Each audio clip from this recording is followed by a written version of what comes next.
Hi, today I'm going to answer the question about what you should use to draw on your painting surface.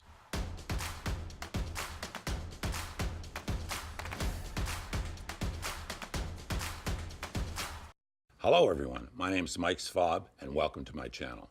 I've been teaching and painting for over 30 years and I've decided to start this channel to help you become a better artist. If you stay with us on this channel, I will answer your questions on a weekly basis about how to become that better artist. Now, commonly people use pencil, charcoal, chalk, markers, all kinds of things to draw with and then paint on. They all have good and bad qualities. Now, if you do not want it to be part of the painting when you're finished, if you don't want to see the drawing when you're finished, you want to use things which tend to come off, such as charcoal and chalk. If you want it to be more permanent, you can use pencil or a paintbrush to paint with. Sometimes I just start with the paint.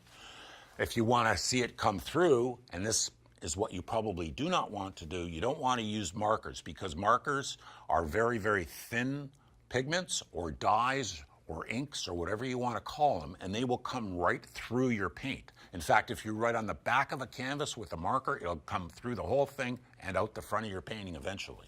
So you don't use markers. You have to be very careful about that. Now, I've seen markers which they say do not bleed through eventually. So be careful about the marker thing. If you want to use something like that, I would suggest using paint because you're safe with paint. Generally, paint doesn't bleed through one layer to the next. Now, this is for drawing on the painting. For sketching or fooling around, it doesn't really matter what you use.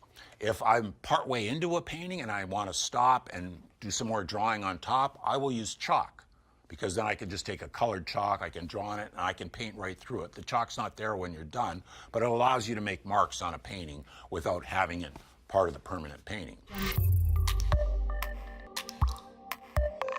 I hope you found this information useful. And I have a handout called How to Fix Your Painting, and you can get it by clicking on the link below. And thank you for watching.